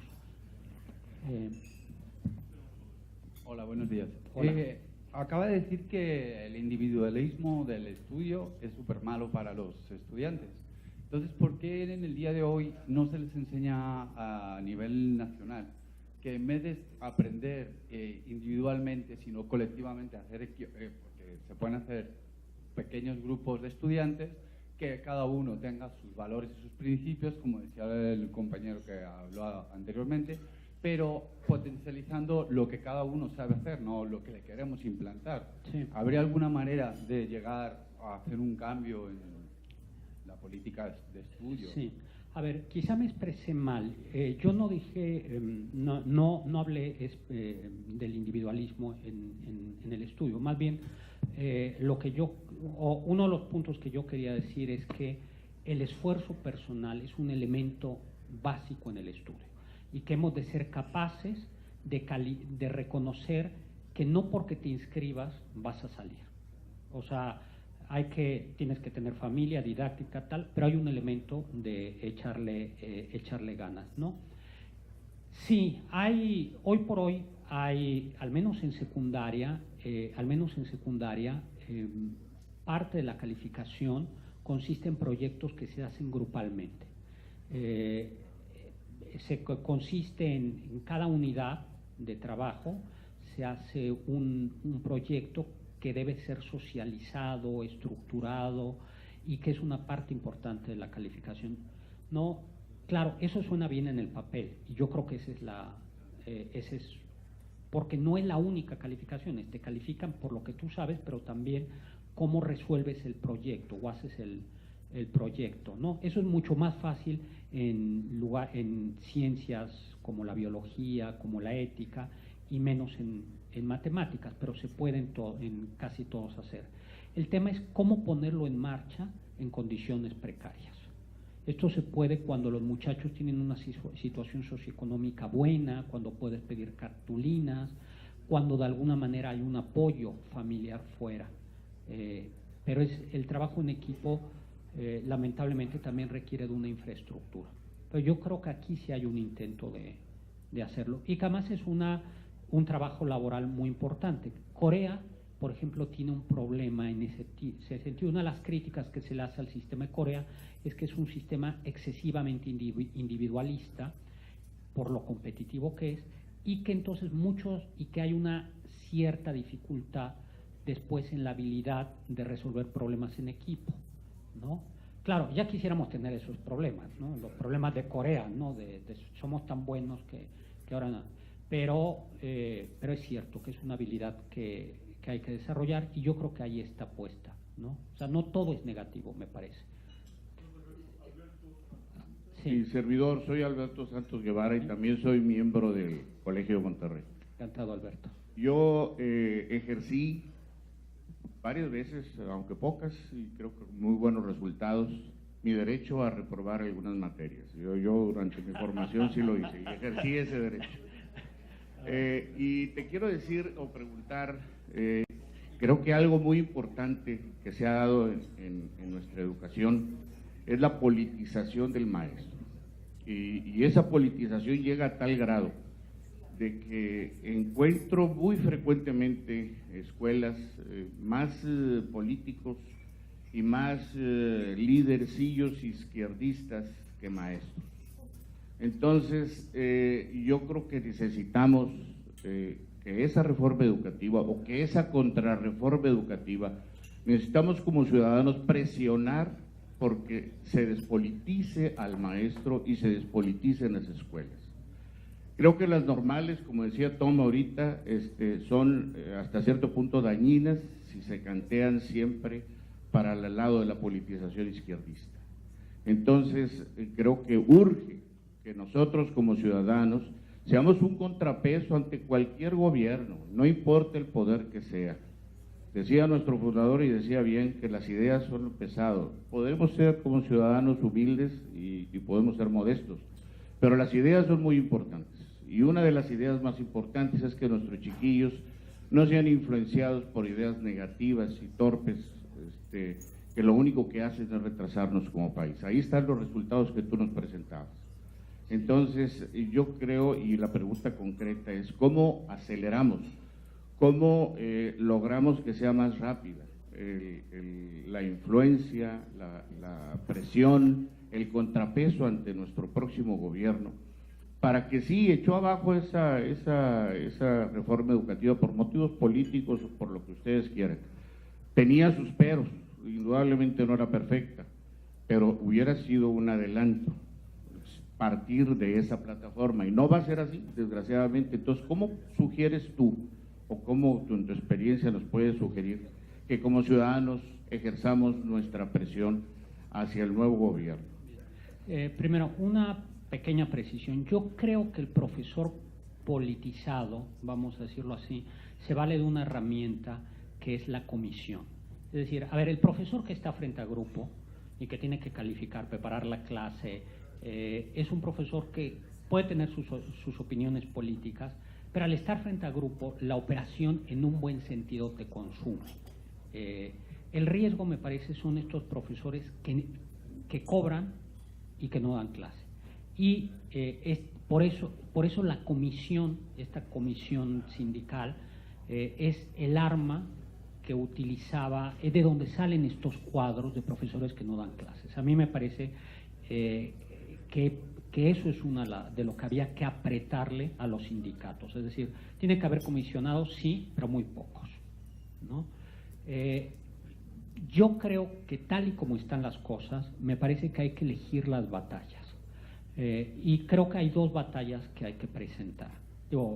Porque una es salvar las pruebas que aplica el INE, ¿no? Creo que ese es, o sea, tal y como vienen las cosas, yo creo que esta es una batalla que no es la devaluación del profesor. Creo que la batalla que hay que presentar es que no nos toquen, por favor, la evaluación de los alumnos hecha por un instituto autónomo. Yo creo que esa es la batalla. Y la otra batalla es una batalla aparentemente menor, pero muy importante, es que no nos vayan a tocar el inglés de las primarias, ¿no? Entonces, y creo que además en un entorno donde la gente está tan polarizada, son dos batallas que no necesariamente polarizan. Es decir, yo sí me imagino a un grupo diciendo, vamos a conservar el inglés en las primarias, ¿no? Vamos a seguir con eso. Y el segundo es salvaguardar la autonomía, la existencia y la autonomía del INE. Yo creo que esas son las dos batallas que habría que presentar. En lugar de enfocarme, insisto, es mi opinión, yo no presentaría ahora mismo la batalla frontal contra el sindicato. Creo que hay que saber cuándo presentarla, cómo presentarla, y creo que vamos a tener unos años muy polarizados, y hay que recordar que en la narrativa política de este señor hace falta un culpable y un malo. Y lo que no hay que hacernos es los culpables y los malos. Es decir, no hay que ponernos de pechito para que seamos los malos de la película, ¿no? Que no sé si alcanzo a explicarnos. Yo creo que no hay que jugar no hay que jugar a ser los fifis, ¿no? No lo somos, pero en la narrativa creo que nos ponemos de pechito para convertirnos en las fuerzas fifís oscurantistas, antisindicalistas y burocráticas. Yo creo que por eso hay que decir, no, a ver, yo lo que quiero es que sigan enseñando inglés, o que comiencen, mejor dicho, a enseñar inglés, 1 y 2, y que salvaguarden el INE como un instrumento de evaluación. Y a lo mejor, conforme se van ganando estas pequeñas batallas, ir ganando las otras. Pero la del INE es fundamental. Si perdemos la del INE, perdimos todo, todo. Dos últimas preguntas, en las cuales ahora tiene que abordar un pueblo. Entonces, disculpas que te brinqué hace un rato y cerramos contigo. Una pregunta, por favor. Héctor, la pregunta es si en las condiciones concretas de México, políticas, sociales, económicas, realmente el gobierno tiene los incentivos para dar una educación de calidad, en el contexto internacional, porque una economía de conocimiento te exige otros parámetros diferentes a los que estamos viendo, ¿no? Lo que tú nos presentaste de las pruebas PISA. Pero realmente el gobierno actual y los que vienen y los que hemos tenido, ¿tienen el incentivo para dar esa educación que se requiere? No. Y si la respuesta es no, o quién sabe, ¿cuál es el papel que debería tomar la sociedad o la iniciativa privada en ese contexto? Porque me parece que estamos en una situación un tanto ingenua de seguir esperando que el gobierno la haga y que ahora sí viene a hacer esto o lo otro, y la verdad es que las cosas no suceden. ¿Cuál sería en ese caso el papel de la iniciativa privada? Bien, dos observaciones. Una, yo sí creo que la prueba PISA, al medir habilidades matemáticas de lectura, son dos habilidades propias de la sociedad de conocimiento. O sea, creo que PISA sí evalúa. Es decir, si tú sales bien en PISA, vas a estar quizás no con todas, pero sí están pensadas desde el punto de vista de la sociedad de conocimiento. O sea, creo que es un buen indicador, no el único, habría que perfeccionarlo. Dos, yo creo que no tienen unos incentivos, porque recuerden que el incentivo de la racionalidad política es conservar el poder, y la mejor manera de conservar el poder es no pelearse con tu masa de votantes. Lo que tú dices es muy cierto. Yo creo que lo que hace falta es, ¿qué es lo que se hizo en Monterrey? Es educación privada, son centros educativos privados, donde se cree, donde se eduque, donde se enseñe lo que se necesita, lo que le decía, ¿qué es lo que ustedes necesitan para seguir generando valor agregado? Y repartir la riqueza a través de los sueldos, porque ese señor me está generando valor agregado. Yo creo que esa es la solución. Es decir, lo que habría que hacer estos microclimas o estos microregiones, Monterrey lo es, con instituciones de alto rendimiento, que si bien es cierto que son privadas, sí deben de ser meritocráticas y muy generosas en las becas. Cuando pienso en becas, pienso no en becas crédito. En Estados Unidos hay un problema muy severo con las becas crédito y la falta de movilidad social.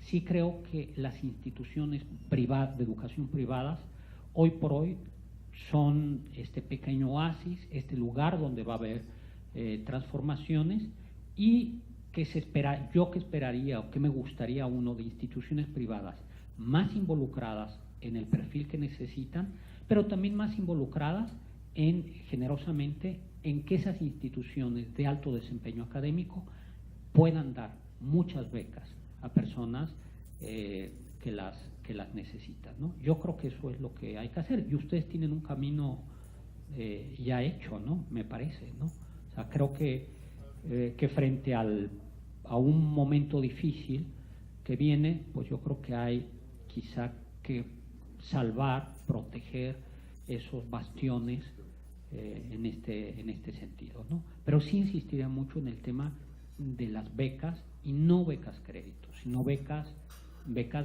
para que sean en equidad de oportunidades.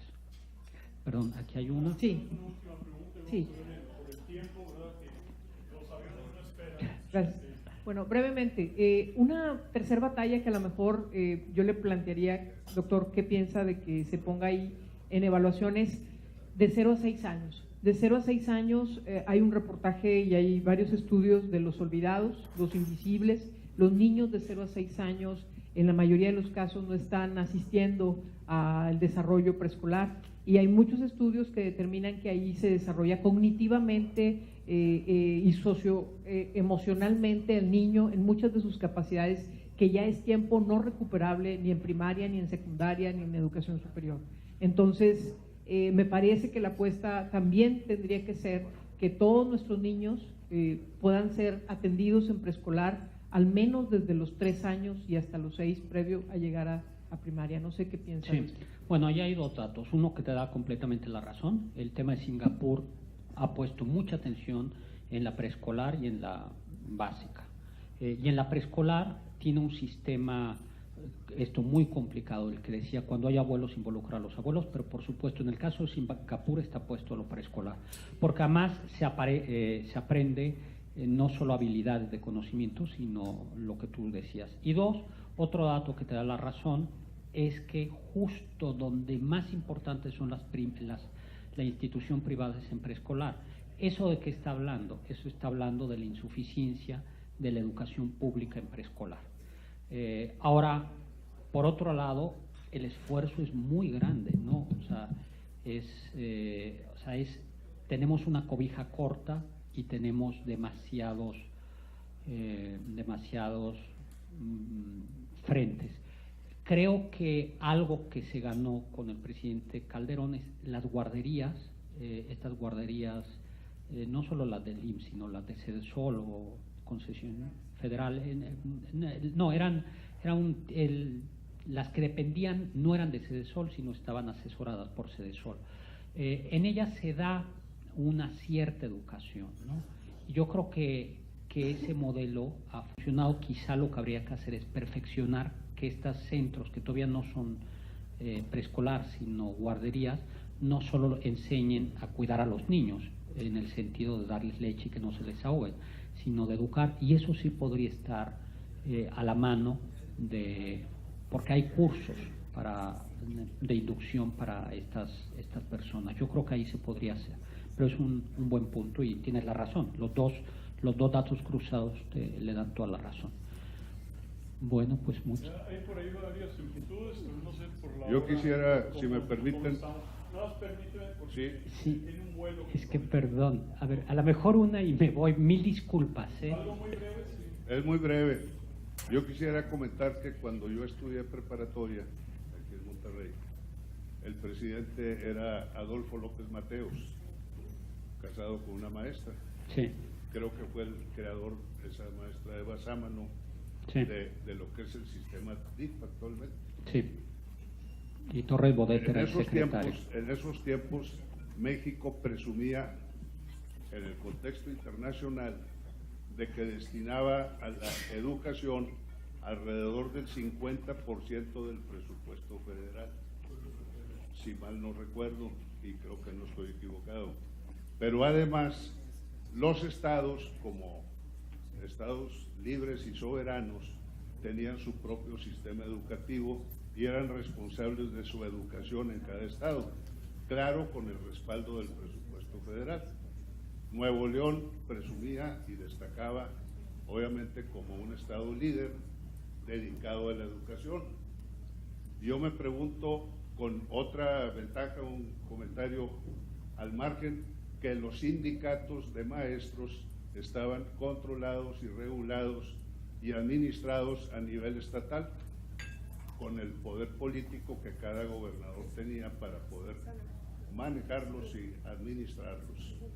Yo creo que ese sistema dio excelentes resultados a México como país, puesto que en esas épocas de Ruiz Cortines, López Mateos, hasta Díaz Ordaz, México era un ejemplo de crecimiento como lo es ahora Corea, con un índice de desarrollo de crecimiento anual del 6% por un periodo muy prolongado, que se llamaba el famoso desarrollo estabilizador de Antonio Ortiz Mena y don Rodrigo Gómez en el Banco de México.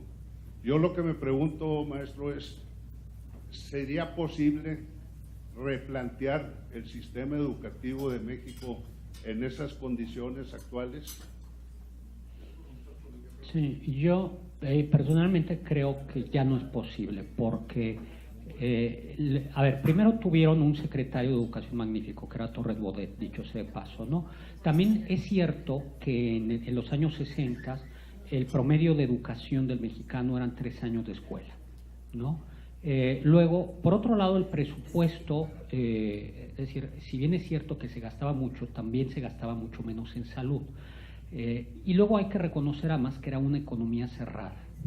Ahora, ¿qué es lo que pasa? ¿Qué es lo que hemos hecho mal en educación? Hemos ido parchando, ¿no? Y es parche, como ha pasado con el DIF nacional. Entonces es parche sobre parche, y hoy por hoy tenemos tantos subsistemas, tenemos un traslape de funciones, que era lo que la reforma había intentado hacer, era armonizar las leyes estatales con la legislación federal, y fue un intento muy importante, ¿no? Me parece que creo, y con esto yo terminaría, que el sistema es tan complicado que no lo podemos arreglar. ¿Y qué es lo que habría que hacer? Yo creo que lo que hizo, eso sí lo hicieron bien, que es el Sistema Nacional de Investigadores para la Universidad. ¿Cómo funcionó el Sistema Nacional de Investigadores? A ver, como esto es un relajo en las universidades públicas y privadas y todas, lo que voy a hacer es un instituto o un sistema que te da un sobresueldo, libre de impuestos. Pero tú entras con un concurso y te evalúan cada 3 años. Nadie te obliga a estar ahí, pero ahí tú dices si le entras o no le entras. Y además, si tú no le entras, si hay una serie de proyectos de investigación que solo pueden ser solicitados por investigadores nacionales. ¿Qué es lo que hizo esto?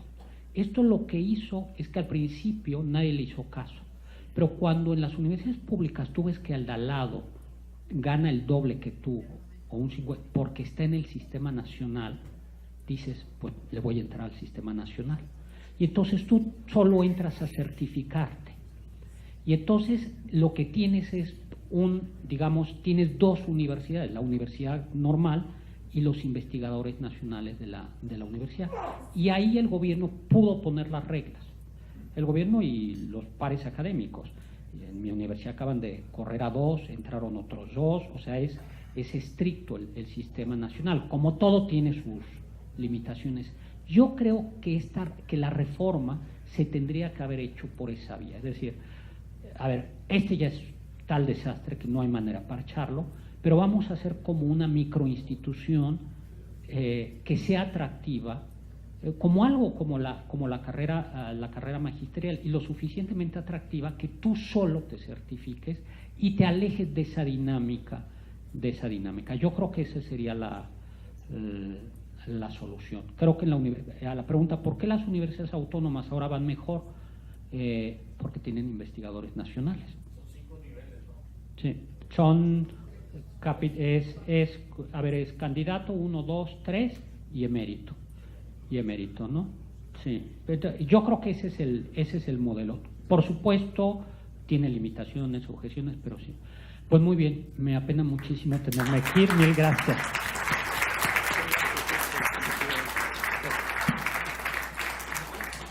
Pues muchas gracias de nuevo, doctor Zagal, y a todos ustedes por su interés y participación. Muy buen día.